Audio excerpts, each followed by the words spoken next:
Lovelies. This is the Queen, Cherlnell Lane, and I would like to welcome you to Words from a Black Woman's Experience.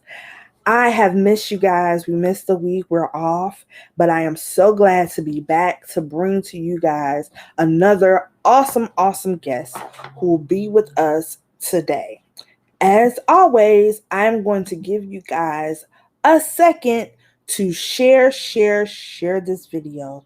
Come on in, get comfortable, and share this video with family and friends. Share it on your page, share it in your share it to your friends messenger, share.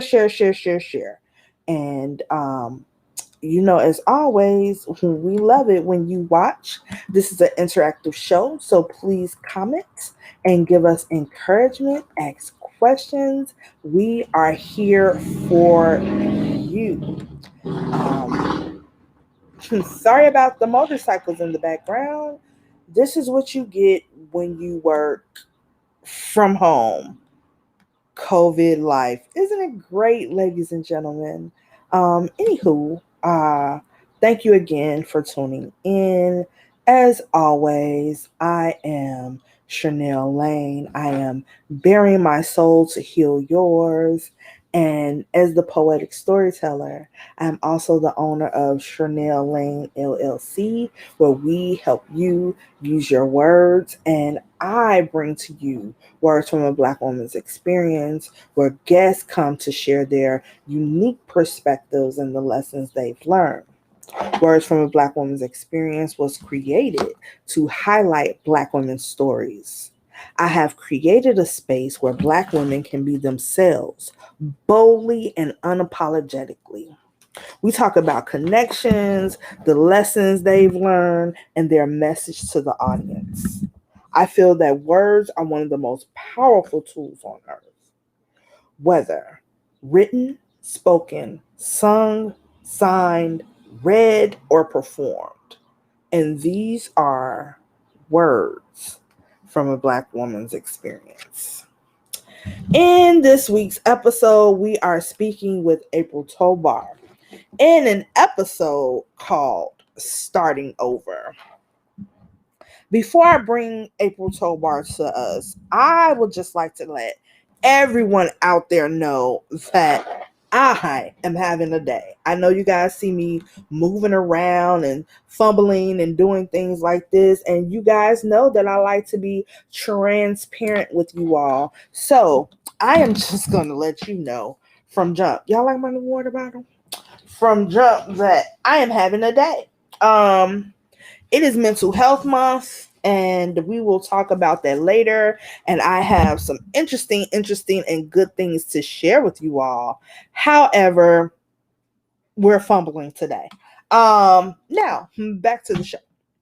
April Tobar was born and raised on the south side of Chicago. From an early age, she says, I knew that I wanted to help others.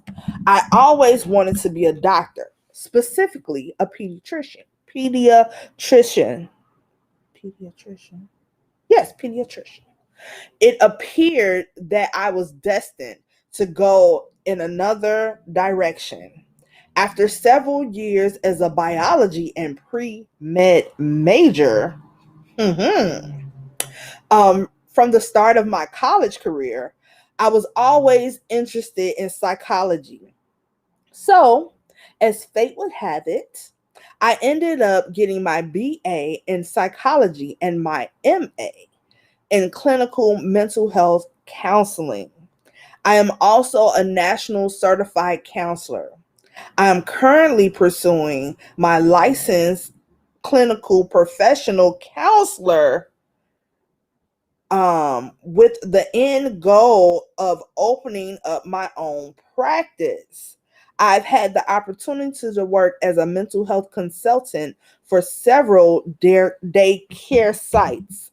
I am currently working as a qualified mental health professional for the Behavioral Health and Clinical Services Division of Ada S. McKinley. I am also a behavioral coach with Alberto, a company that provides quality behavior healthcare virtually. So, although I didn't become a doctor, I am still able to help people every day. And I couldn't be more happier with the career that chose me. Everybody, give a round of applause and help me welcome Miss April Tobar. Yay! Hello, everyone. Hi, how are you? I am well. Awesome. Thank you for joining me. No problem. You have a wonderful, wonderful bio, like things that I didn't know about you. And I was like, really? Okay. Hair flip if I had my hair down, but I don't. So greatness all around. I'm glad you're here. I'm glad you're going to share with us your experience and your story and your knowledge. So I just want you to chill out. It's mental health month, so we're bringing some mental health ideas, coping skills, gratitude exercises, calm down, just calm down. So yeah, so right now we're gonna get the nervousness out. We're gonna just shake all the way down. Just shake. You can do it at home too. Just shake. Whew. Okay, that was for me. So yeah, so let's get into our first segment, which is called the warm up. So in the warm up, we talk about, I'm trying to see which order I want to go in. Let's talk about connection first. So one of the sections of the warm up is we talk about connection. So we talk about how we're connecting each other, how we met, what we think of each other, what we don't like. No, I'm just kidding. All of that about each other. So I met April a few years ago. Like, I don't even know how many years it was. Do you know how many years, April? A while ago, less than a decade ago. you know that much. You know that much. But it's been a long time, and I met her through Ada S. McKinley because April is my therapist, and I'm so happy she is. It took me a long time to find someone that I liked, that challenged me, and that pushed me with just the right amount of pressure. So I'm very happy that she's my therapist, and if she goes somewhere, she better take me with her. That's all I'm gonna say. That's on everything I love. No, uh, I'm just saying. But yeah, so that's how we met. She is a wonderful person. She's bubbly. She has the most wonderful faces and expressive. expressive and I just really think she's a wonderful person, which is why I invited her here on the show. Yeah, like I said, I'm learning new things about her. I knew she was very intelligent. I knew she was very smart, but I didn't know she had all them MABA XWYZs and all of that. So I'm very proud of her as well. But yeah, so that is how I am connected with April. April, would you like to say anything to add on to that or take away or anything? I think the bio said it all to start with. So, Uh, uh, my bio speaks for itself. Boom, mic drop. Okay then. Okay. So we're gonna move on to the next part of our program, which is also a part of the warm up, and we are going to talk about the awareness month. So as we know, I just talked about it.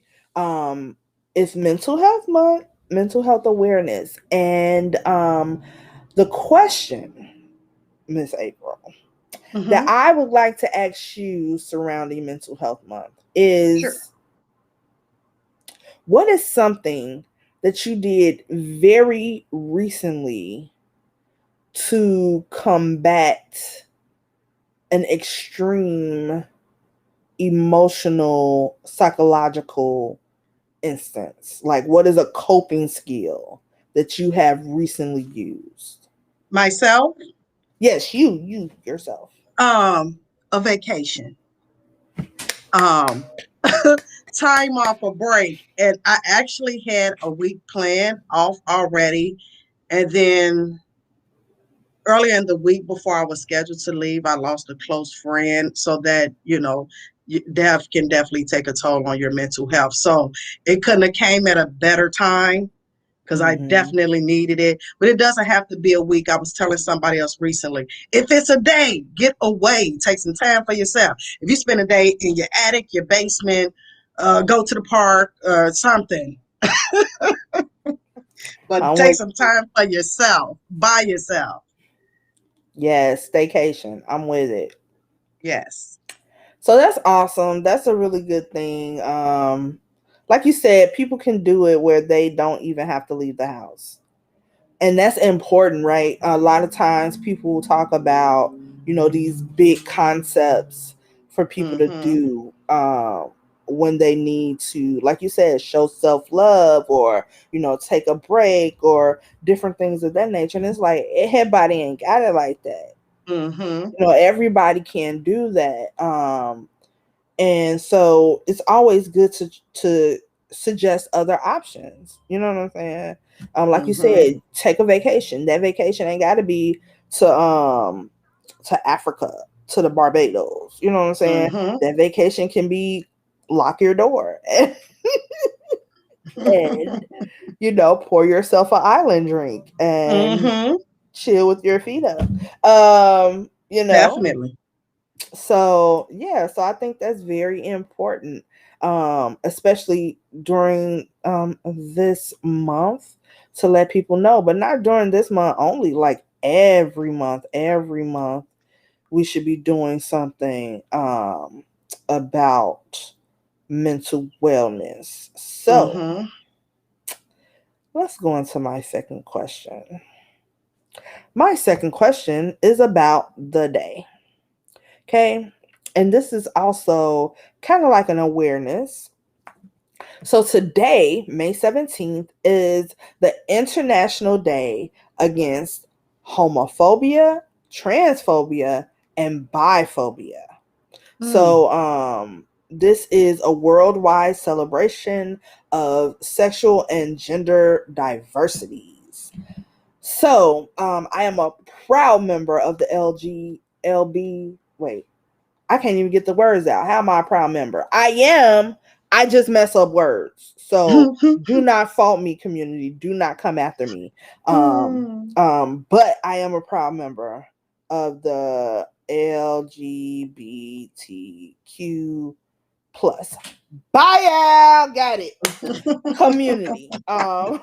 I just had to slow it down. Just had to slow it Mm. down. Told you it's been a rough day. But I am a member, and even if I wasn't a member, like, you see what's going on, you've seen what has happened to people of the community, to people losing their lives, to people getting beat up and assaulted.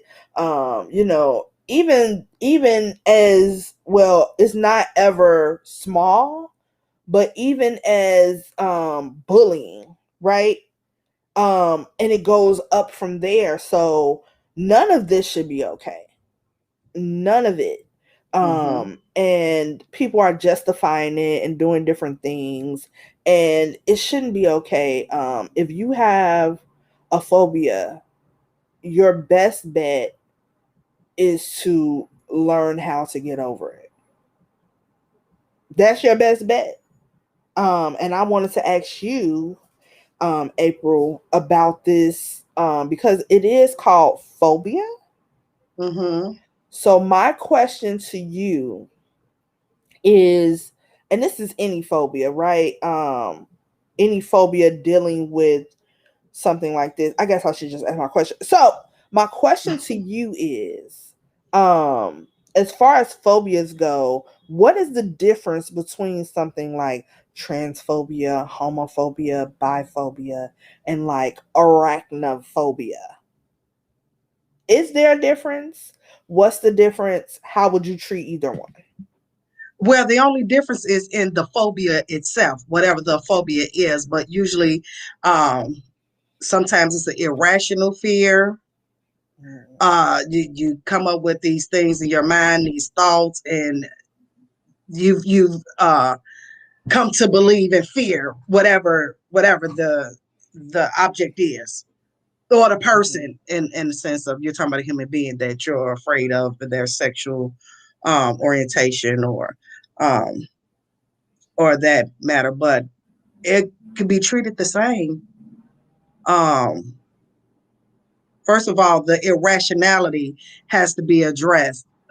Well, first and foremost, I have to admit that it's a fear because they're quick to say, actually, I take that back. That is more so a difference. Like people will admit to having a phobia of other things like spiders, cats, balloons, clowns, things like that. But it's a whole lot difficult when it's a person and you're talking about, homophobia, things like that, because they're quick to defend, because nobody wants to be associated with having that type of fear of another person based on their sexuality or sexual orientation or what have you. So that is a difference. I thought about it once I started talking, like, y'all know that's a major difference.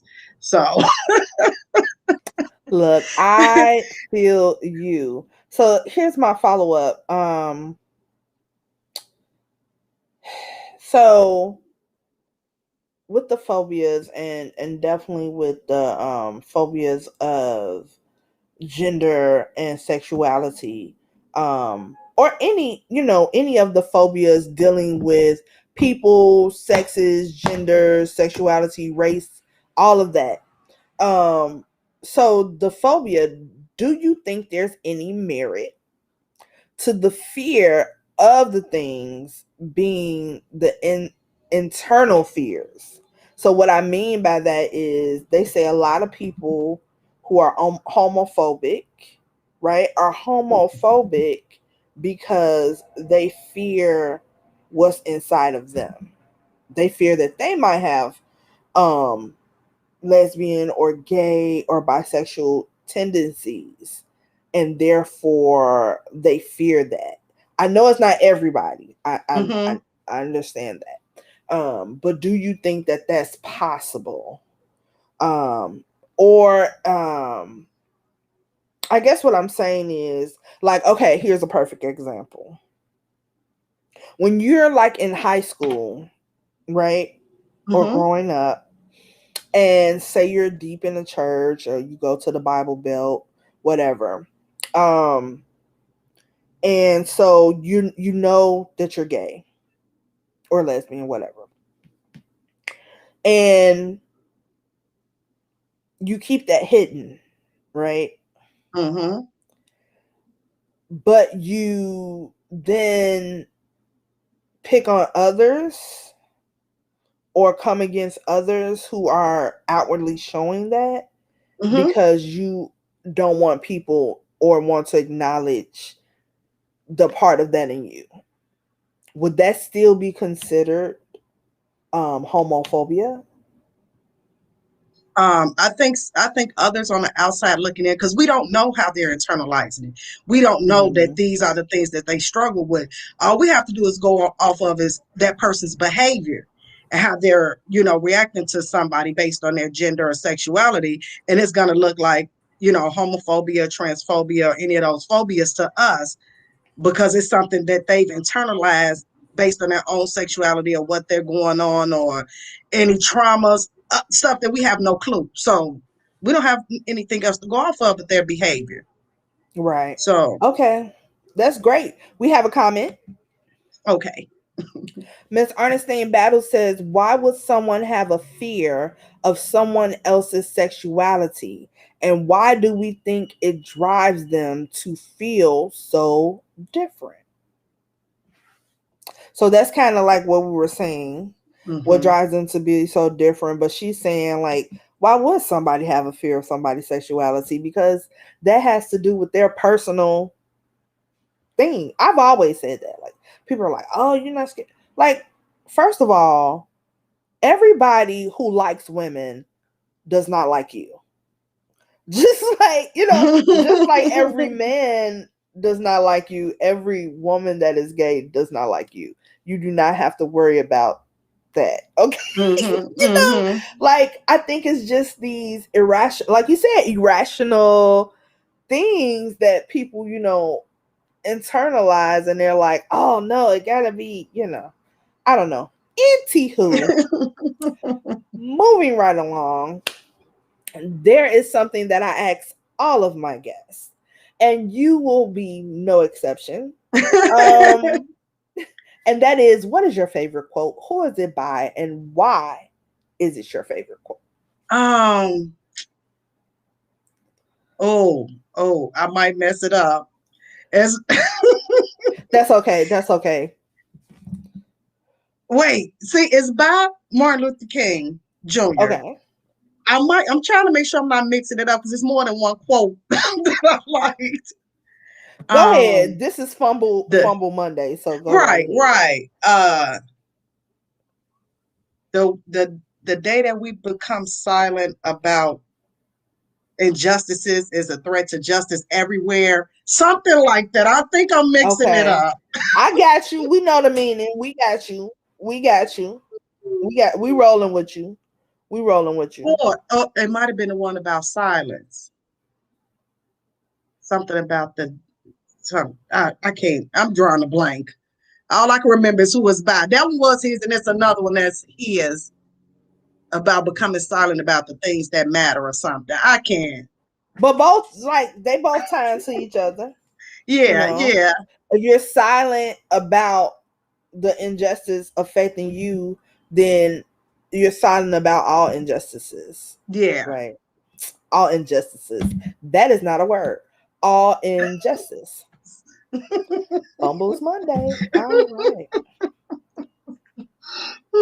But are you sure it wasn't all G's moving silence? That No, it wasn't the wasn't. quote. Mm-mm. Okay. It wasn't All right. that one. It was. All I right. heard that one before though, but I was just making sure.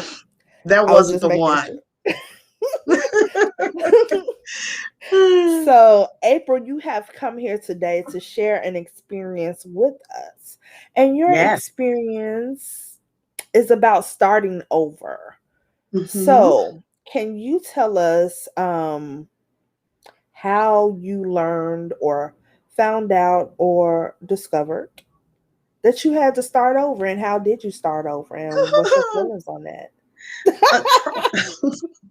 Trial and error, and getting older and allowing myself to learn so that I can become wiser as I get older, because that's not a given. Just because you get older does not mean you will necessarily become wiser. But That is true. if you learn from your experiences, are able to take from them and continue to move forward, then you have something to grow from and become wiser.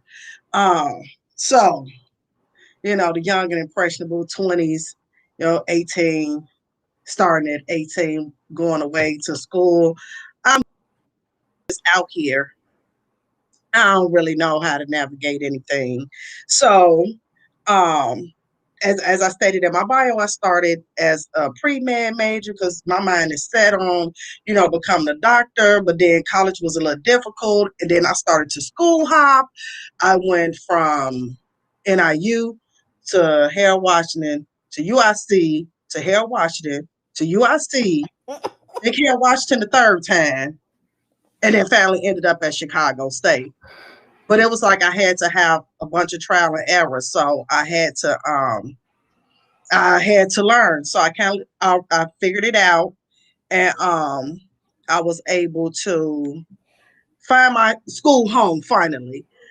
So it's kind Mm. of like I started over because I wasted so many credit hours, so many. I had to petition to get financial aid to finish my last two classes because I just had used everything up. So I don't, Right. I didn't know what was going on. So in that instance, I had to start over. So it took me about 8 years to get my undergraduate degree.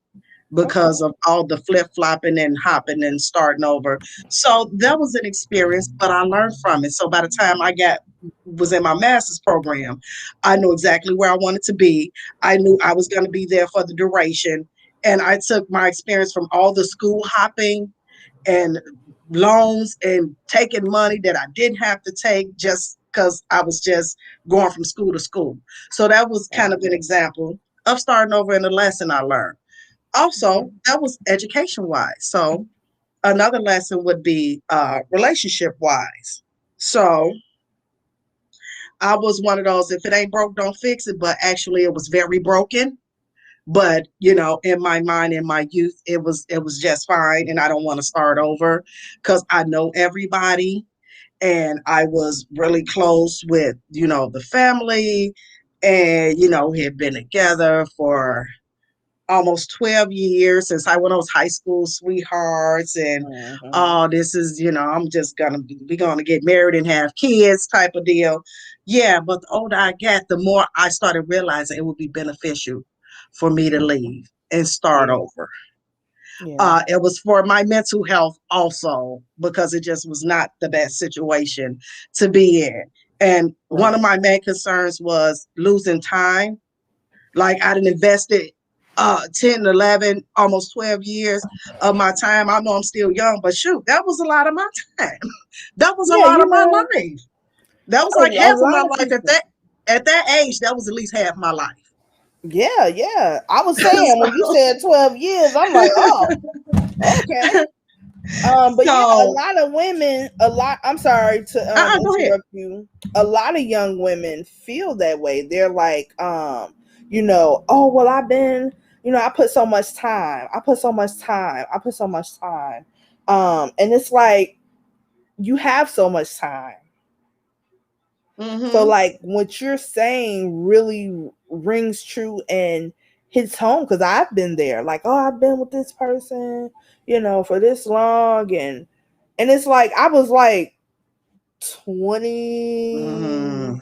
something, early 20s, and it's like, come on, like Those 20s will you get you. right, like you don't. This is not long, okay? But yeah, you're right. Like when you're that age, you don't. That's a long time. Like Yeah, that 12 years, I probably would be like, oh my god, like it had to be a jarring thing for you because that's like a routine. That's like a lifestyle almost. You know what I'm saying? yeah, So yeah. So how did you even get to the point where you were like, because that takes planning to me, like to unravel from something you have been yeah. wrapped in for 12 years. So how did you do that?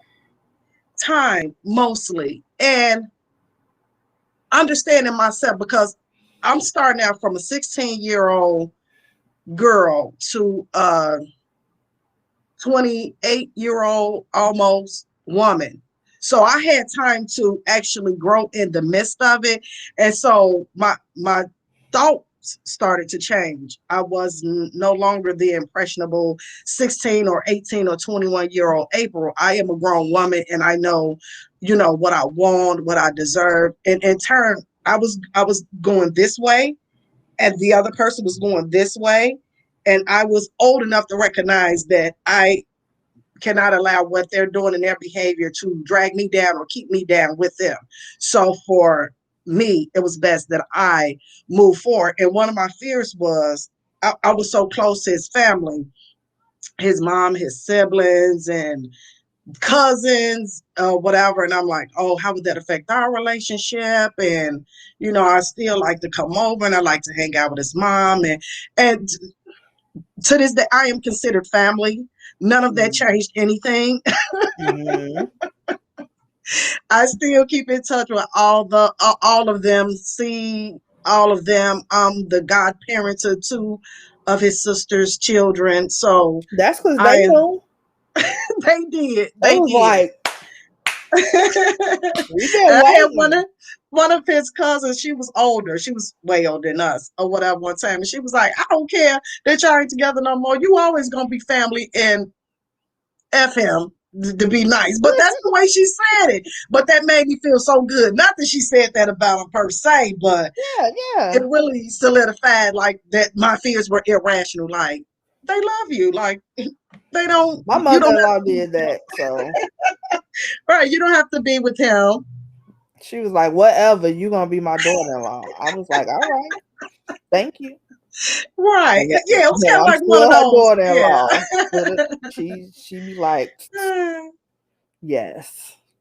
So I understand that completely. Yeah. Um, but okay, so that was with the family. After Hmm. being in a relationship that long and then coming out of it, how did you or have you gotten to the point where you're like considering, okay, there's something after this as far as relationship goes?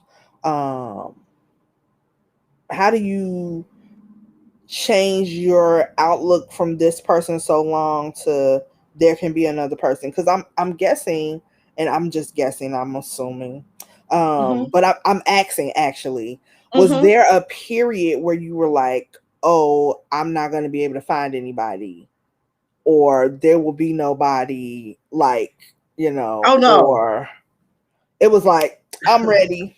I felt like a divorcee, and I've never been divorced, so I'm only imagining it like when you've had not all divorcees, like when you've had like a turbulent marriage, or like you're just happy that it's over, that you can Hmm. move forward. I just want to be free. I'm glad I didn't have to go through anything as far as like getting a divorce or anything like that. Because who knows, I might have went on here and said I marry him, but he ain't asked by year 6.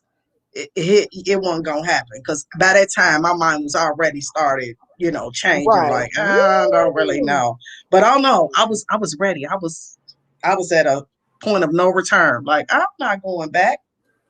No, I don't mean going back. I just mean moving forward. No, Like getting into another relationship, dating, like moving forward from that. oh, for a minute. I just wanted to concentrate on me, which I did, because I knew even then though, even at 20s, I knew that I needed time to myself because I had been with him for so long. Yeah. And it was just him. There was nobody in between. There wasn't another relationship. There wasn't another situationship, sexship. It was just that one person. So Woo! so I Make it wanted to plain. just Make it chill, plain. which I did, and then but I left myself open to date. I met people I dated, or went out. Enjoy myself. Ain't nothing wrong with that. Did you say sex ship? I'm not. I was just, I made that one up, but I'm sure Make people know it what I mean. plain though. Make it plain. Yes. So, um, I don't know. I've been in situations. I am in situations where, you dibble and dabble, like you were saying, but it's like, to me, I'm speaking personally, Hmm. it's kind of difficult. And I guess I can ask this question from you as like a therapist point. So I know that there's other women out there that's just like having a hard time in that aspect, Hmm. like not focusing on the past relationship, but just having trepidation. Did I say that Hmm. right? Oh, I Yeah. said the word right today. Yeah. Yeah. Trepidation about moving forward in relationships. It may Hmm. be that like you said, I was in this relationship so long, I haven't dated in forever, dating change, what have you. I know a lot of people are like, man, when I was dating, guys was like this, so they don't really date because they think guys are still like that. Like, like they do whatever they did the last time they dated, or that they're doing so much new stuff, they're not going to be able to keep up, they don't understand, or what have you. So what do you do in that instance? Even if like you're like, I don't, me Mm-hmm. personally, um don't know how to necessarily navigate into something new. Mm. Well, first, before the navigation into something new, how how soon was the ending of the previous relationship? That's a good point. Because my recommendation or my advice would never ever be for somebody to, I mean, people do it a lot, but that's most of the times, or more often than not, it's because they're afraid to be alone, but they don't give themselves a time to kind of recoup or re get reacquainted with themselves. That's what I'm trying to say. Mhm. Get reacquainted with themselves. Some things have changed.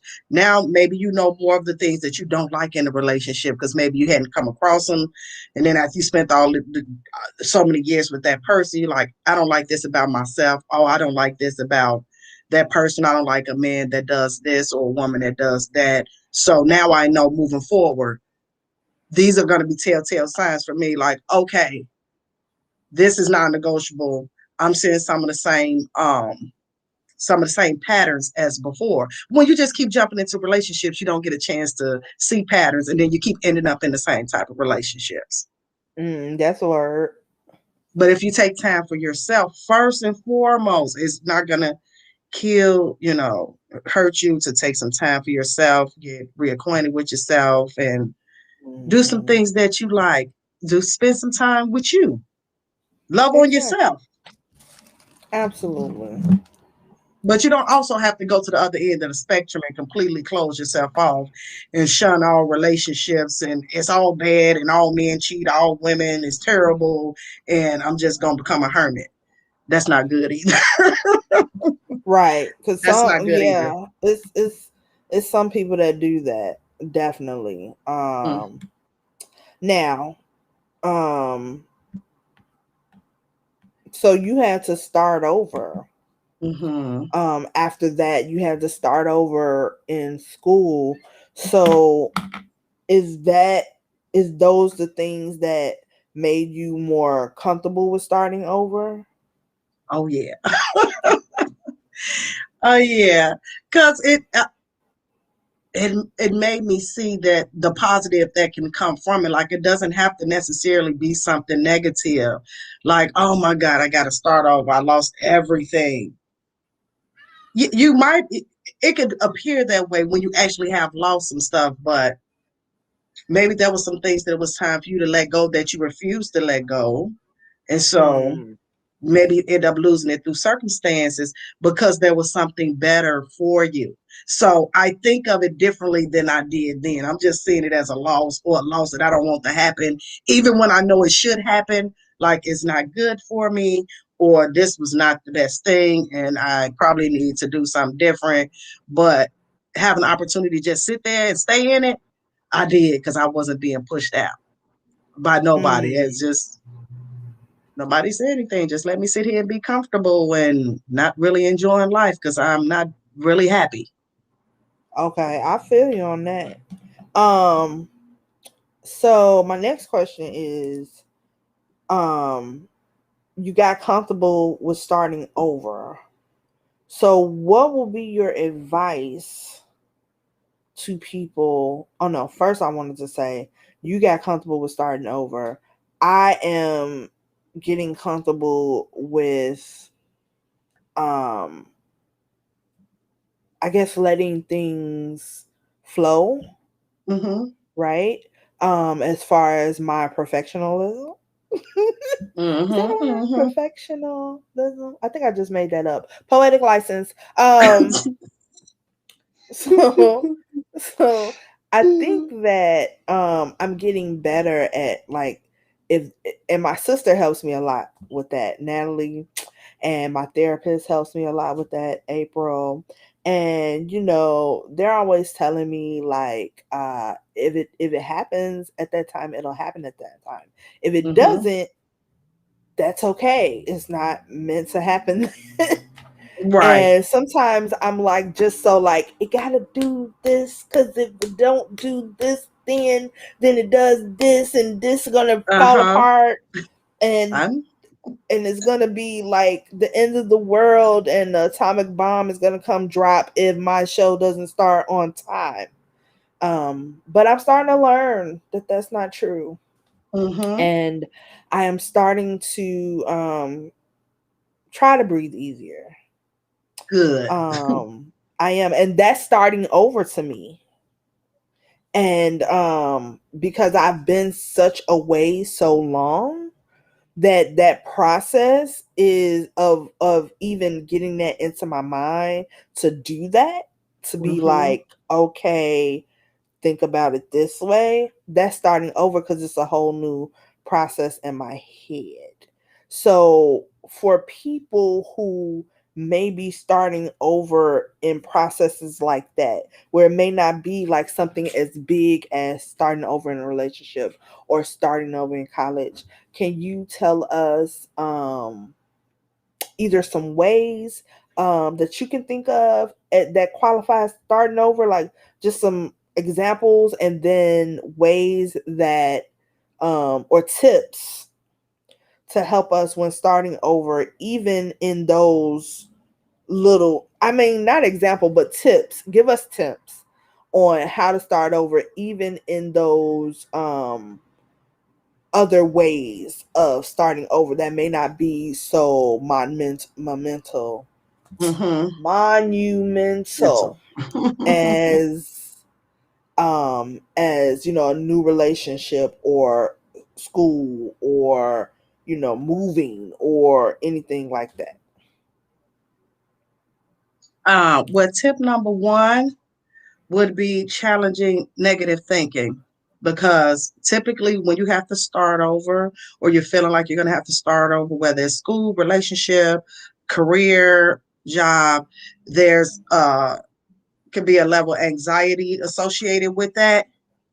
And then here the thoughts come, the intrusive thoughts, the what ifs, the oh, this could be an epic fail, or am I good enough, or what what if it all goes wrong, me starting over and doing something new? Because sometimes it's by choice, and sometimes it's kind of by force. You didn't anticipate having to start over, but Hmm. through certain circumstances, you had no choice. Right. So challenging the negative thoughts, because they will come. Yeah. And then the fear is real, like, what if I don't make it, or I'm afraid to do better.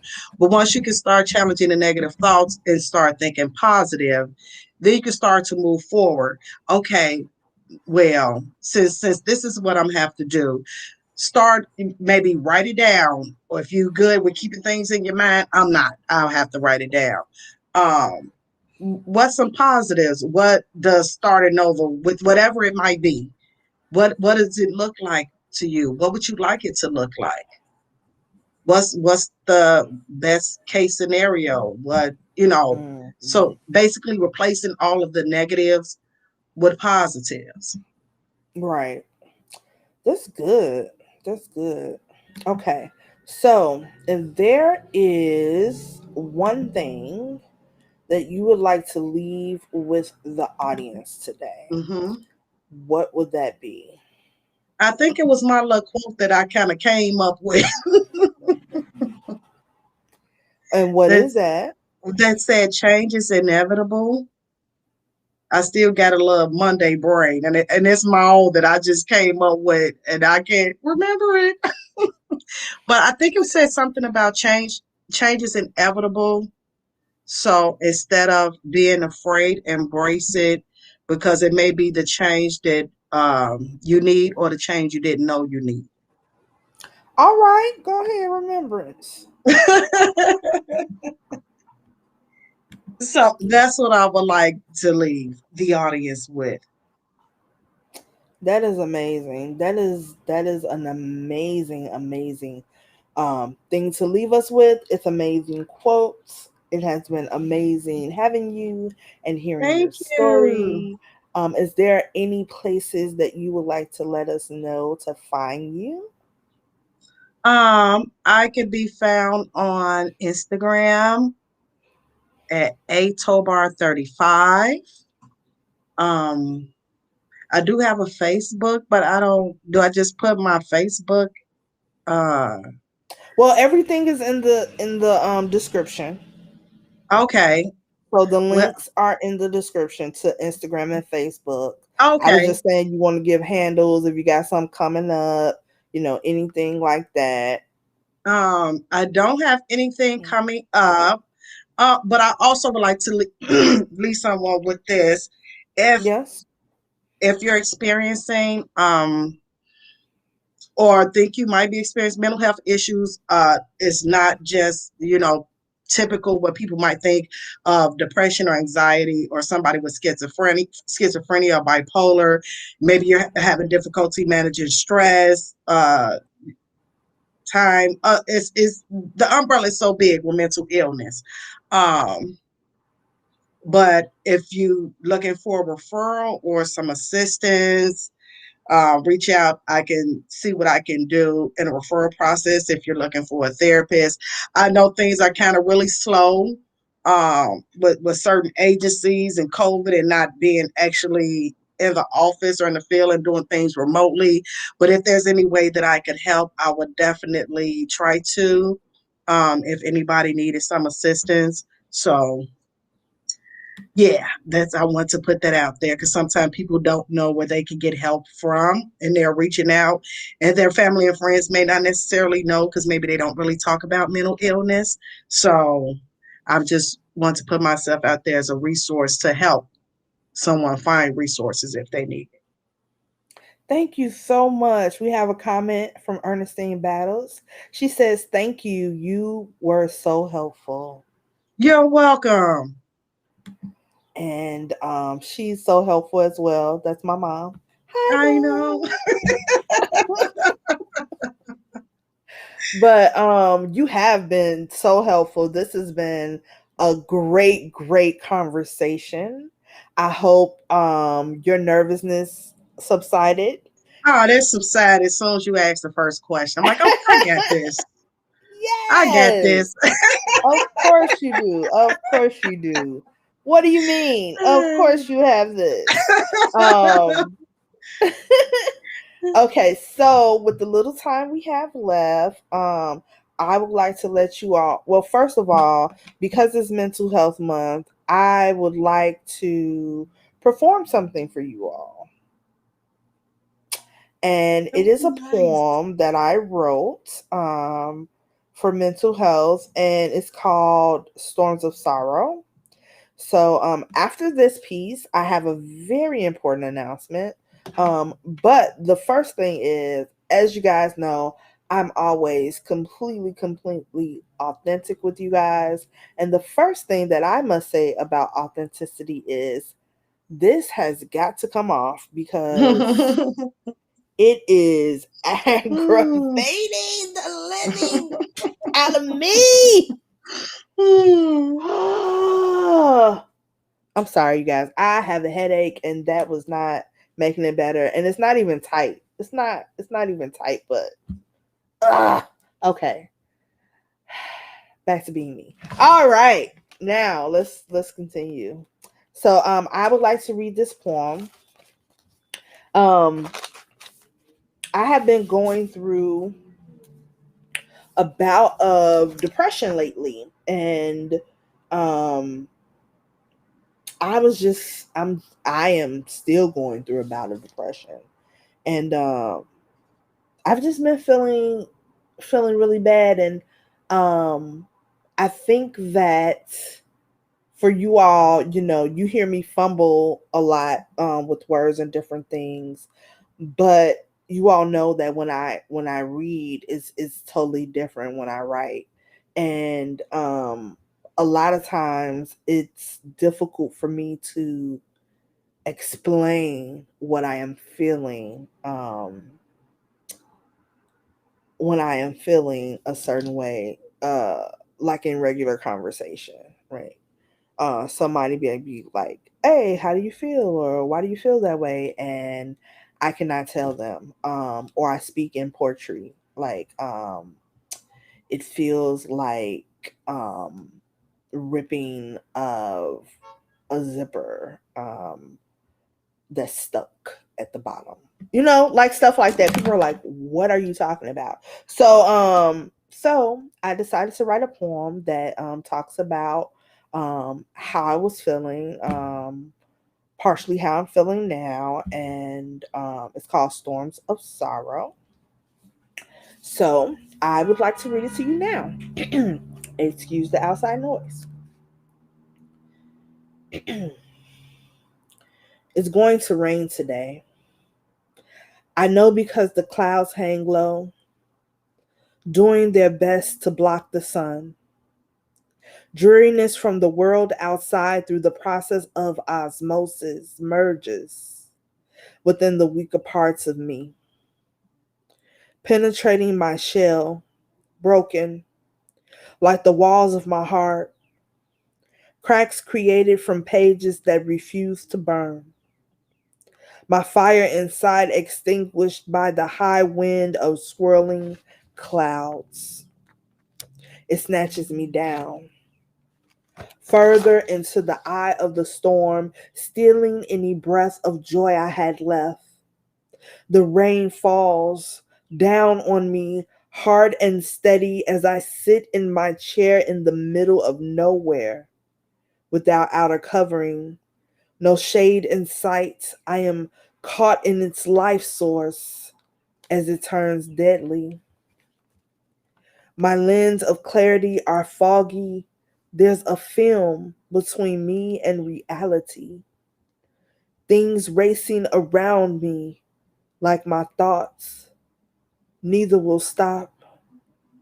I am past wet. I am drenched. Clothes soaked with sin provides no protection from the hail, defying gravity, attacking my spirit sideways, striking me with heavy blows, weight of sadness, grief, pain, and suffering, regression, anxiety, depression, and stress.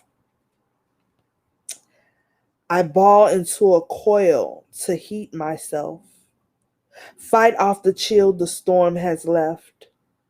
I unwind to find a crumpled paper of ideas left behind, failed attempts I placed in the trash, dreams and aspirations never come to pass.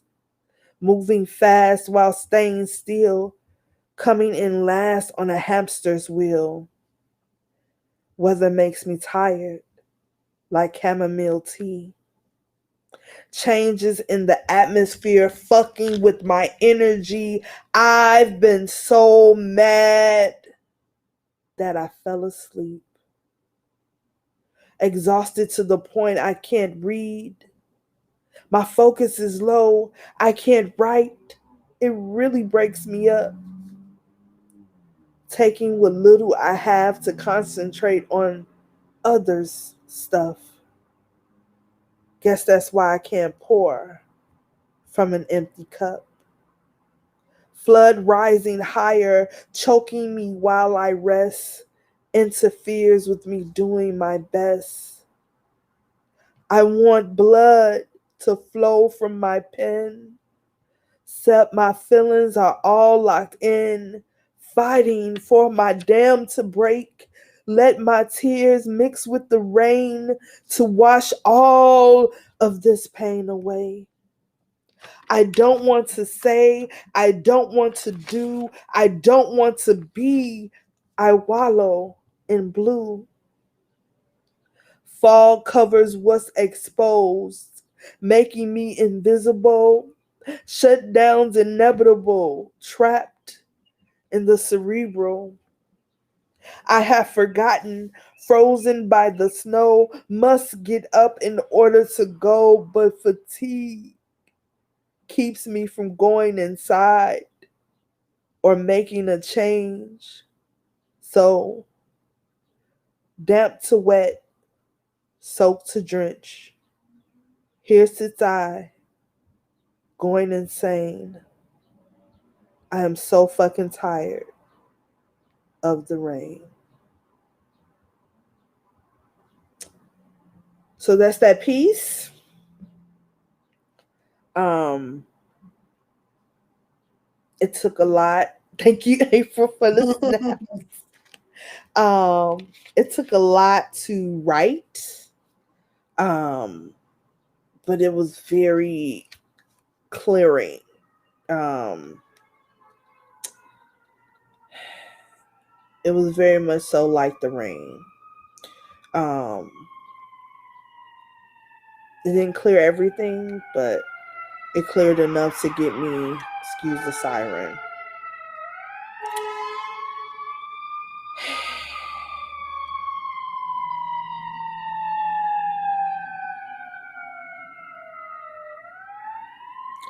How about those bears, eh?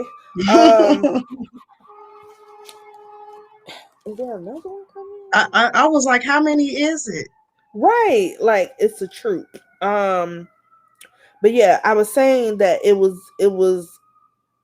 cleared out enough to get me to the next day, you know. And this is why I'm always encouraging people to write and people um to get out uh what they're holding inside. And I hold a lot inside, and this might come to as a shock to a lot of people, but I don't cry that often. And when I do cry, it's not like a releasing cry, I guess I would say. Um, so it's very difficult for me to fully release that way. I'll say that. So when I write, I can kind of do that. It's also very vulnerable for me to read that piece. Um, uh, so thank you guys for listening to it, and thank you guys for letting me share it with you. Um, so because I am in that type of state um, of depression, and dealing with my bipolar and my anxiety and my PTSD, I decided to enroll into an IOP, which is an intensive outpatient program for mental health services. Um, I went to my first day today, and it was okay. It was okay. I'm still getting to know it, but um, it seems like it's going to help. So I am proud of myself for going and even having the courage to sign up, because I didn't always have it. And yeah, but as April has so graciously taught us today, there is nothing wrong or no no no harm in starting over. So I have started over. Now, because of those things, I have decided with with my sister Natalie Battles to do a program online. Of course, it's going to be a virtual program. It's called The Eye of the Storm, and it is it's called The Eye of the Storm, and it is an event that is going to showcase different artists, different performers who have or are surviving mental health issues, illnesses, what have you. and they're going to perform. It's going to be like a mini interview for them. And we also have mental health professionals coming out to do little mini speeches or mini talks. And I will also be performing and giving a talk myself. There will also be a live painting, which I'm very excited about, from Dion Victoria, and I'm just really excited about it. It's time that we do something to show mental health like in the rawness. Um, so I'm just very excited to put this together. If anybody knows me, then you all know that I do things I do things that are not uh conventional sometimes. It's kind of like out of the box and controversial. And I don't do them on purpose. It just happens to be what I do. So, like with the poem, there's no happy ending in that poem. And what I want people to know is sometimes you're just there. Sometimes you don't have to be like, oh, and then everybody lived happily ever after. Even if everybody lived happily ever after, like in that moment, this is what's happening. Um, and I think sometimes I felt that I had to write that way. Sometimes um, but because I felt it was my responsibility to not only show like, hey, these dark things happen, but oh, it's the light at the end of the tunnel. Um, but now I'm like, no, this is it. Like sometimes, yes, there's a light at the end of the tunnel. Eventually, there's a light at the end of the tunnel. But right now, this is what it feels like, and I think that's part of the authenticity. I think that's part of us as people surviving different things, which I am walking into that. Um, right now in my life, I feel like I'm surviving and not so much as a survivor because I think I'm daily surviving things. Um, I'm taking after Nikki Patan, and she says her coin is surviving something. So I'm taking after her, and I just realized that I'm surviving. So yeah, I'm going to stop talking so much. But come to the show. It is May 30th, which is Sunday, a Sunday. Sorry, not this Sunday. But it's next Sunday. And it is going to be at 3 o'clock. It's going to be live on YouTube and Facebook. Wherever you're watching this, you will be able to watch that. There's no ticket. You don't have to go to Eventbrite. It doesn't cost any money. You just go to Facebook, go to YouTube, watch it live. If you can't watch it live, catch the replay. It's going to be there for you. It's going to be information, it's going to be awesome performances, and it's going to be a great insight into real mental health surviving people. Um, and I'm very proud of it. So Cherlnell Lane LLC and Melanated in America will present to you Eye of the Storm, May 30th at 3 p.m. Central Time. So please stop by. As always, you can catch me at Cherlnell everywhere. That's Cherlnell. One more time for the people in the back. That's Cherlnell. And you can catch me on all social media at Cherlnell.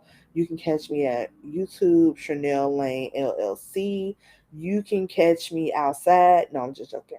You can, if you want to be on the show, or if you know anybody who you think will be a good guest on the show, or if you want to nominate someone to be on the show, by all means, email me Cherlnell@Cherlnell.com. Check out my website, Cherlnell.com. And please send me any suggestions, any improvements, any testimonials, everything I accept. Um, Thank you, Miss April, for You're being my welcome. guest. I No really problem. enjoyed having you here. I enjoy being Um, here. I think you're a great guest. I hope you come back one day. I really do. Sure. Thank you. As always, my name is Cherlnell Lane. I am the poetic storyteller. I am bearing my soul to heal yours. This has been Words from a Black Woman's Experience. That's our piece. Peace. And don't forget to tell us what you think in the comments. Bye, Bye. everyone.